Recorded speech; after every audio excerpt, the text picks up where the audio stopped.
നമസ്കാരം. മലയാളി വാർത്തയിലേക്ക് സ്വാഗതം. എഫ്ഐആർ ഇട്ട പോലീസിന്റെ നെഞ്ചത്തോട്ട് കയറുകയാണ് മേയറും MLAയും. മെമ്മറി കാർഡ് എവിടെ പോയി എന്നല്ലേ കേരളം ഇതുവരെ തിരഞ്ഞുകൊണ്ടിരുന്നത്. അത് സച്ചിൻ ദേവും കൂട്ടരും മുക്കിയെന്ന് പിണറായി പോലീസ് തന്നെ എഫ്ഐആർ ഇട്ടത്. മേയറുടെയും ഭർത്താവിന്റെയും കാര്യമെടുത്താൽ ഫുൾ കോമഡിയാണ്. വീണ്ടും എനിക്കൊരു സിനിമാ ഡയലോഗ് ഓർമ്മ വരികയാണ്. യോധയിൽ ജഗതി പറയുന്നത് പോലെ ആണുങ്ങളില്ലാത്ത നേരം നോക്കി വീട്ടിൽ കയറി വന്ന് ഒരുമാതിരി പോക്കൃത്തരം കാണിക്കരുതെന്ന് സച്ചിൻ ദേവ് പറയുകയാണ്. അതെ, മുഖ്യനില്ലാത്ത നേരം നോക്കി കോടതി പറഞ്ഞെന്നും പറഞ്ഞ് ഒരുമാതിരി പരിപാടി കാണിക്കരുത് പോലീസേ എന്ന്.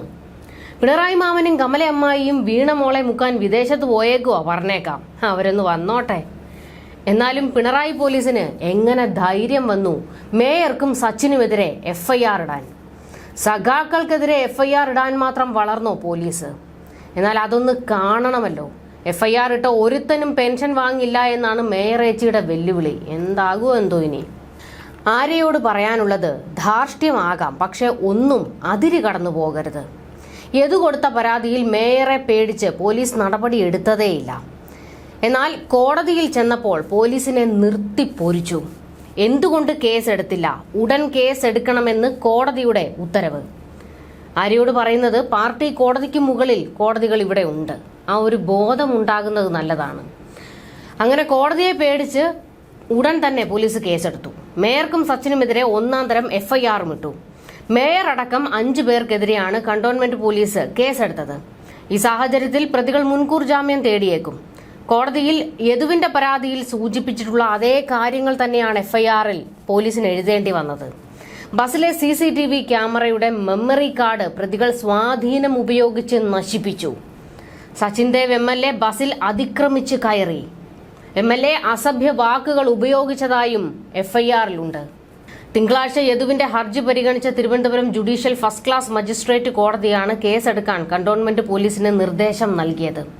ഔദ്യോഗിക കൃത്യനിർവഹണം തടസ്സപ്പെടുത്തി അനധികൃതമായി തടങ്കലിൽ വെച്ചു തുടങ്ങിയ ആരോപണങ്ങളാണ് ഉന്നയിച്ചിരിക്കുന്നത്. CCTV ദൃശ്യങ്ങളടങ്ങിയ മെമ്മറി കാർഡ് പ്രതികൾ നശിപ്പിച്ചുവെന്നും എഫ്ഐആറിൽ എഴുതി വെച്ചിട്ടുണ്ട്. ഇതാണ് മേയറെയും സച്ചിനെയും വല്ലാതങ്ങ് പൊള്ളിക്കുന്നത്. മെമ്മറി കാർഡ് മുക്കിയവർ നിങ്ങൾ തന്നെയാണ് എന്നാണ് ഇപ്പോൾ കേരളം ചോദിച്ചുകൊണ്ടിരിക്കുന്നത്. മേയറും ഭർത്താവും പറഞ്ഞ സകലമാന ഉഡായ്പകളും പൊളിഞ്ഞടിഞ്ഞ് താഴെ വീണിരുന്നു. കാരണം സത്യങ്ങൾ പലതും പുറത്തു വന്നു. മെമ്മറി കാർഡിലെ ദൃശ്യങ്ങൾ കിട്ടിയില്ലെങ്കിലും മറ്റ് CCTVകളിലെ ദൃശ്യങ്ങളിൽ നിന്നെല്ലാം മേയർ പറഞ്ഞതിനെയും സച്ചിൻ പറഞ്ഞതിനെയും പൊളിച്ചെടുക്കുന്ന എല്ലാ ദൃശ്യങ്ങളുമുണ്ട്. അങ്ങനെ ഗതികെട്ട് പോലീസിന് എഫ്ഐആർ ഇടേണ്ടി വന്നതാണ്. അതും കോടതി കഴുത്തിന് പിടിച്ചതുകൊണ്ടാണ്. പിണറായി പോലീസ് ഇട്ട ഈ എഫ്ഐആർ കണ്ട് ഏത് സഖാക്കളാണ് ഞെട്ടാത്തത്? മെമ്മറി കാർഡ് മേയറും ഭർത്താവും അടിച്ചു മാറ്റിയെന്ന്. പാർട്ടി പോലീസ് ഇങ്ങനെയൊക്കെ ചെയ്യാൻ പാടുണ്ടോ? മുഖ്യനൊന്ന് വിദേശത്ത് പോയപ്പോഴേക്ക് ആഭ്യന്തര വകുപ്പ് കുത്തഴിഞ്ഞു പോയി. എനിക്ക് പാവം പോലീസുകാരുടെ ഗതികേട് ഓർത്തിട്ടാണ് വിഷമം. കോടതി കുത്തിനു പിടിച്ചപ്പോൾ കേസ് എടുക്കാതിരിക്കാനും നിവർത്തിയില്ല. കേസ് എടുത്തപ്പോഴോ സഖാക്കൾ ബോംബിട്ട് പൊട്ടിക്കും എന്ന പേടിയും. എന്തായാലും മേയർക്കും MLAയ്ക്കും എതിരായ കേസിൽ കരുതലോടെ നീങ്ങാനാണ് മുകളിൽ നിന്നുള്ള ഉത്തരവ് വന്നിരിക്കുന്നത്.